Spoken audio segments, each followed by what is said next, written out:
This election has brought a wave of reflection, debate, and careful analysis across the United States. While every election carries its own storyline, this one feels especially significant.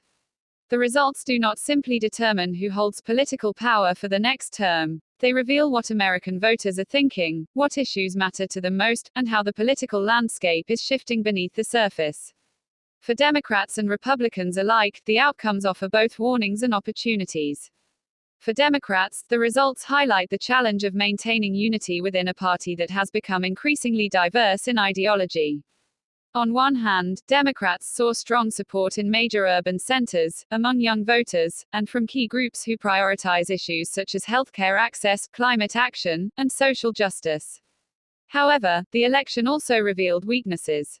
Many moderate and independent voters expressed concern about the party's messaging, often feeling that Democrats are struggling to speak directly to economic anxieties, rising inflation pressures, and cultural divisions.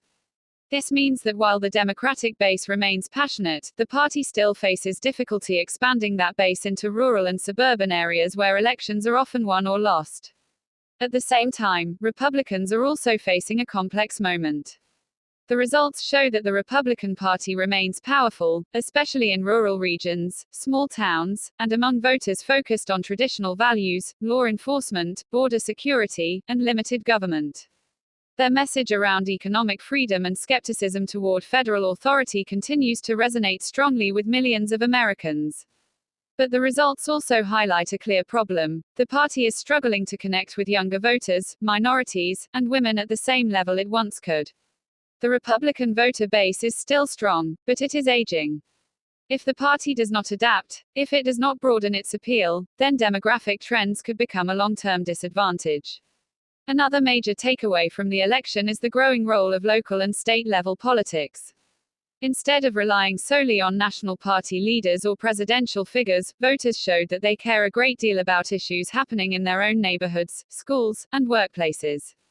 Local candidates who spoke about property taxes, school curriculum, housing costs, and public safety performed significantly better than those who simply repeated national slogans.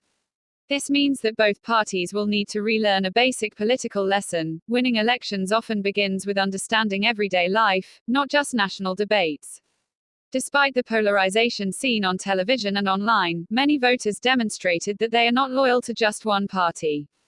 Split ballots, where voters choose candidates from different parties on the same ballot, were more common than many analysts expected.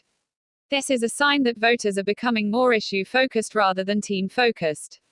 They want solutions, not slogans. They want leaders who offer stability, realism, and sincerity.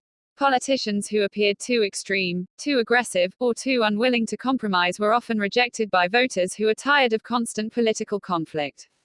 Economics also played a central role in how people voted. Rising costs of groceries, gas, rent, and healthcare shaped voter behavior more than many campaign strategists predicted.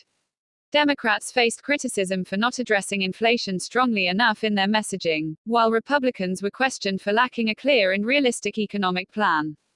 The election results show that whichever party can present a believable roadmap for improving the everyday economic lives of Americans will be in the strongest position moving forward. Another key factor was turnout. Younger voters showed up in notable numbers, particularly around issues like reproductive rights, climate change, and student loan forgiveness.